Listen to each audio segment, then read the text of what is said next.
Okay, we're doing another video today. I'm doing a lot of these recently. I'm pretty much been doing one every day and I'm going to keep doing that until I stop. We're looking at another Wikipedia article today. This time I wanted to go a little bit Irish with this. You know, if we were going out of our way to learn about like different things anyway, and if I have a certain interest in them regardless, I might as well make it a little bit productive and learn about my own culture, because as is with most Irish people, I don't know a lot about my own mythology, my own language.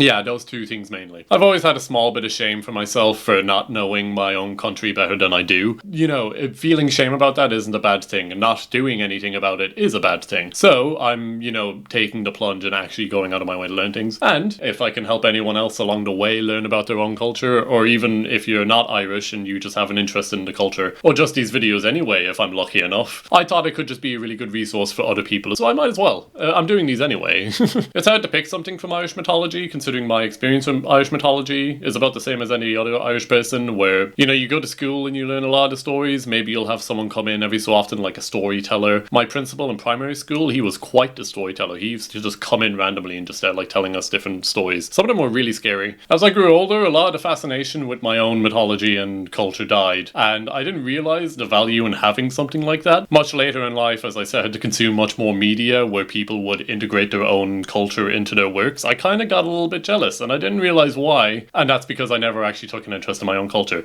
until recently, and it's badass. So, the number one thing I really wanted to go over today, which I think is probably the coolest thing out of Irish mythology, is fairies. Who doesn't love fairies? Or, as they're called in Irish, the ASC. I hope I'm pronouncing that right. James will kill me. I'm pronouncing it right. I'm Irish. I'm allowed to say this. Yeah, fairies are a very Irish thing. My grandparents in Kerry, they live in the mountains, so it's like as rural as it gets. They still like refer to fairies all the time. If someone's shoes go missing, if something like tricky or like mischievous is happening, they usually just go, "That's the fairies, that's the fairies." I can't speak for like most Irish people. I don't think anyone can. So anything I say in this video is going to be based off of my own experience with my own culture. And I should also say, just because I'm reading a Wikipedia article doesn't make me a professional on this. That goes for all the other like articles I've been doing as well. Yeah, I'm reading, and this is information, but it's not like refined information. This is a Wikipedia article we're talking about here. Let's be realistic. We're doing this because it's fun and we get a general guideline of information, but it's not like hard knowledge. I still encourage people to go out and actually find real sources that, Wikipedia is just a great jumping off point. So, the ASC is the Irish name for a supernatural race in Gaelic folklore similar to elves. They are said to descend from Tuatha Dé Danann, or the gods of Irish mythology. The name ASC means folk of the Sidhe. These are the burial mounds in which they are said to dwell, which are seen as portals to an other world. Do they have it listed here? We call those fairy forts. I assume they're talking about fairy forts anyway. Yeah, fairy forts. You get those you get a lot of those around the place. You just have like the every so often field where everyone's like, "Oh, don't go there's a fairy fort," like show respect or whatever. Such abodes are referred to in English as Sidhe, fairy mounds, elf mounds, or hollow hills. The Sidhe interact with humans and the human world. They are variously said to be the ancestors, the spirits of nature, or the goddesses and gods. In modern Irish, they're also called Dínashi. In Scottish Gaelic, Dínashi, I assume that's pronounced like fairly similarly, folk of the fairy mounds. Okay, I didn't know they had them in Scotland as well. Like there is a lot of crossover with like Irish Gaelic and Scottish Gaelic. You can probably imagine why. Etymology, one of my favourite things. In the Irish language, Aoisin, earlier Aoisin, I don't know Old Irish personally, means folk of the fairy mounds. In Old Irish, it was Aoisin. The word she or sheich in Irish means a fairy mound or an ancient burial mound, which were seen as portals to an other world. It is derived from Proto-Celtic and is related to the English word seat and settle. Oh. David Fitzgerald conjectured that the word sheig was synonymous with immortal and is compared to such words as Sidsat, Siabo, Siaban, Siabe. In most of the tales concerning the Sidhe, a great age or long life is implied. Yeah, they're like, spirits of like nature or whatever. They generally don't have a lifespan like connected to them. I was hoping they'd go a little bit more into like the etymology of the word fairy itself. Actually, let me try that. Etymology. Oh, it's a Latin word. Okay. Fadum, fada, fay, fairy, fate. Oh, Old French, Old English. Fate, fairy, yeah, it makes sense.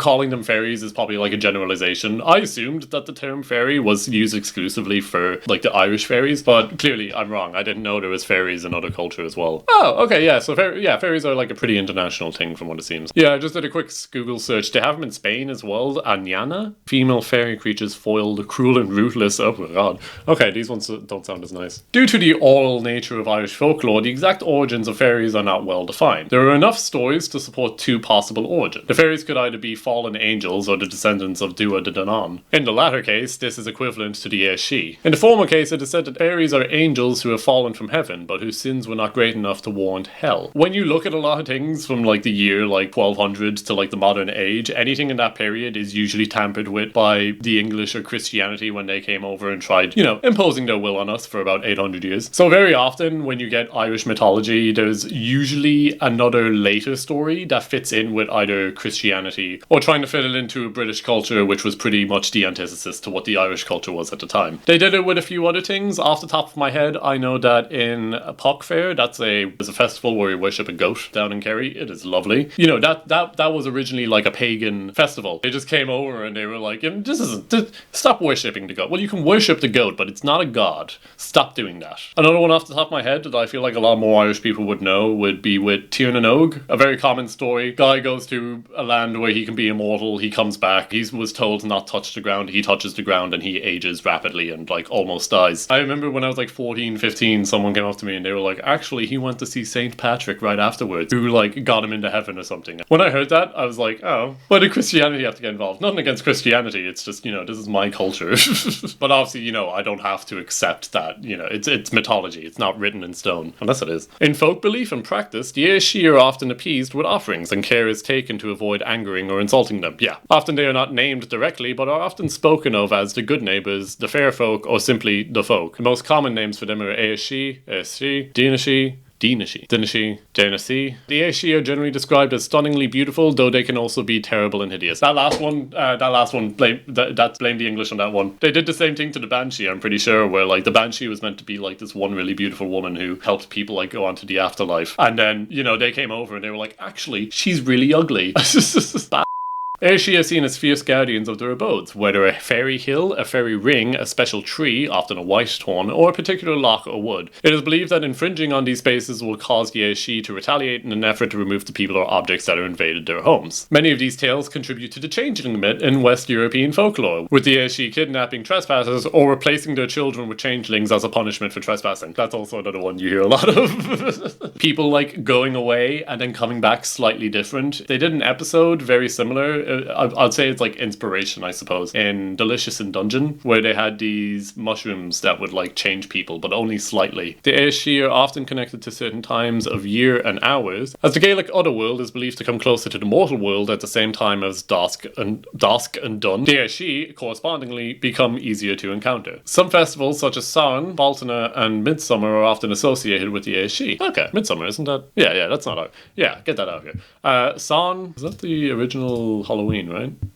Oh, well, yeah, that's just the solstice. Yeah, we have the, what's the thing called? The thing that tells us when it's the, Newgrange, that's what it's called. Yeah, okay, so those are the equinoxes, or the longest day of the year and the shortest day of the year. We have, like, a little building called Newgrange, where they just knew how to, like, not calculate, I don't know what the term to use is, but they just knew how to, like, line up the sun so that on that one day, it just shines through perfectly. Let me double check this, I could be, like, completely wrong. I remember learning about this in school, and I still think it's awesome. The fact that they just knew that. You can, like, book tours for it. Like, it's still like a tourist spot, but I've heard it's like extremely hard to get into. Newgrange. Okay, yeah, so it does it on the winter solstice. But that's really cool. Okay. A lot of cultures usually find their own way to find like the summer and winter equinox, or the longest day of the year and the shortest day of the year. But I did not have a lot of confidence that we would be able to do it. We had like 300 years between the invention of like whiskey and then like the next thing. So, and of course as well with like times like dusk and dawn, you would also think of like the shortest day of the year and the longest day of the year, where you would be getting less light and more light. Nasir.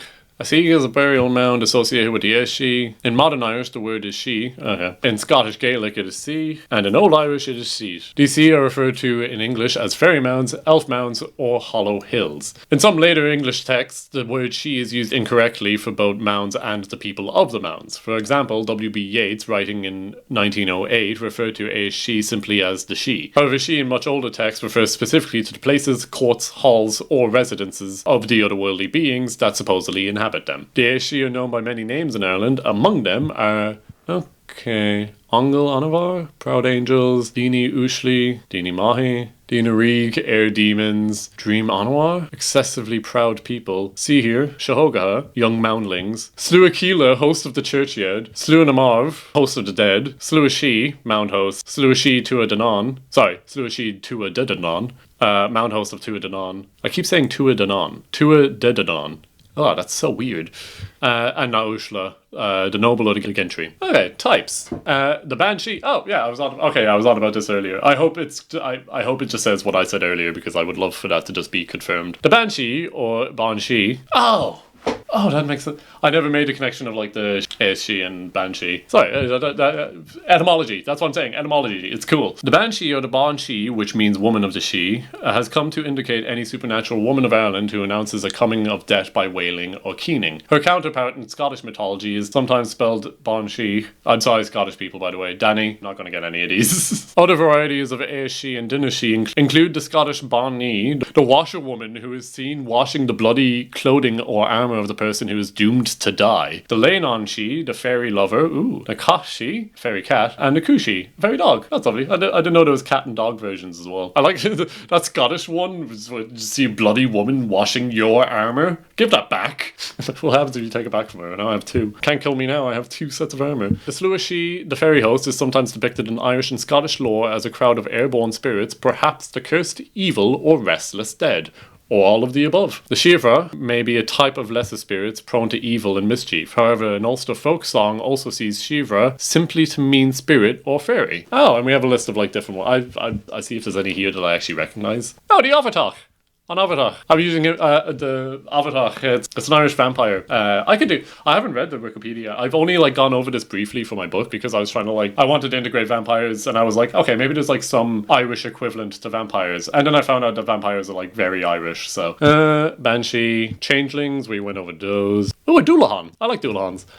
I watched a lot of Durarara. I learned of Doulahans from Durarara, not from Irish mythology itself. Just make sure I'm actually getting this right. Yeah, no, a Doulahan is just like a headless horseman referring to Hobgoblin. What? I don't know if there's only one Doulahan or if there's multiple, but yeah, it's a headless horseman pretty much. And Shechen, Fachen, Puka. Oh, what's a Puka? I'm going to come back to that one. I'm not even going to read that. That one seems lovely.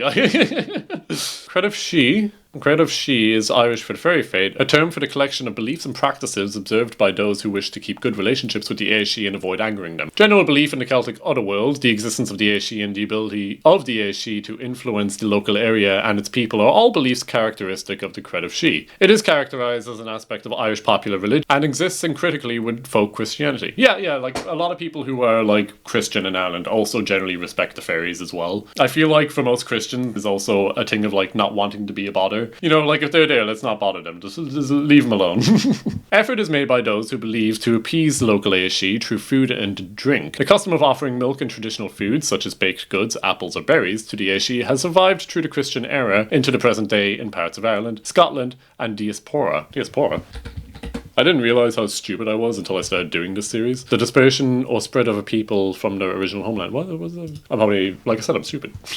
Those who maintain some degree of belief in the Aoishi are also careful to leave their sacred place alone and protect them from any damage through road or housing construction. Oh, okay. Their sacred places in the Aoishi's, not the person's place. I was like, what, they don't leave their home in case like the fairies show up and like rearrange their furniture? Okay, see also Edmund Linehan, who's an Irish author. Okay, he probably wrote a book. Enchanted Mora, supernatural being. Fairy riding, what?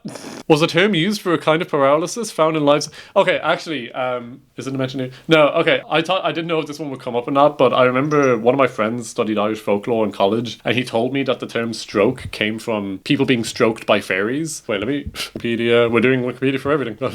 Okay, I can't confirm that, but it also makes sense because, you know, a fairy strokes you and you go to the other realm for a little bit. Fearbolg are really cool, but again, I don't know too much about them, so that is one that I would actually come back to as well. Jinn, yeah, they're like genies, if I remember right. Kami are Japanese, right? Japan can be elements of landscape. Oh, okay. Otherworld, I know what that is. I don't know how to pronounce that. Old Norse, of course I don't know how to pronounce that. Scandinavian fairies. Frontian. That's just a village in Scotland. Okay.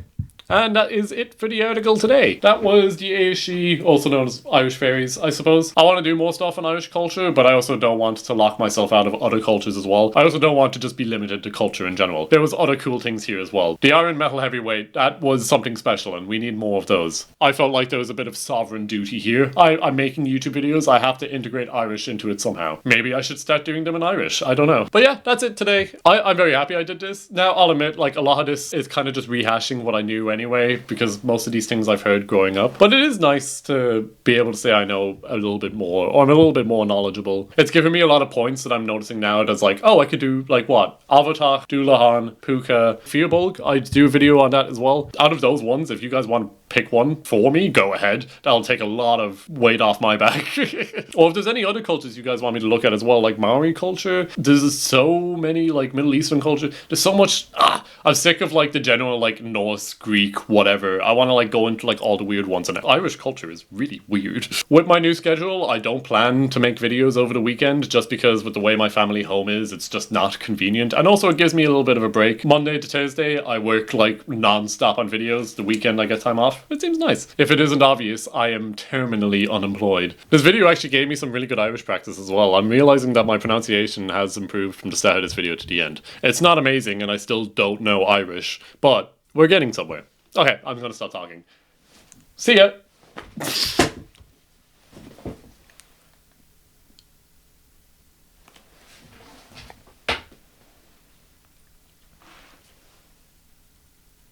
Fuck!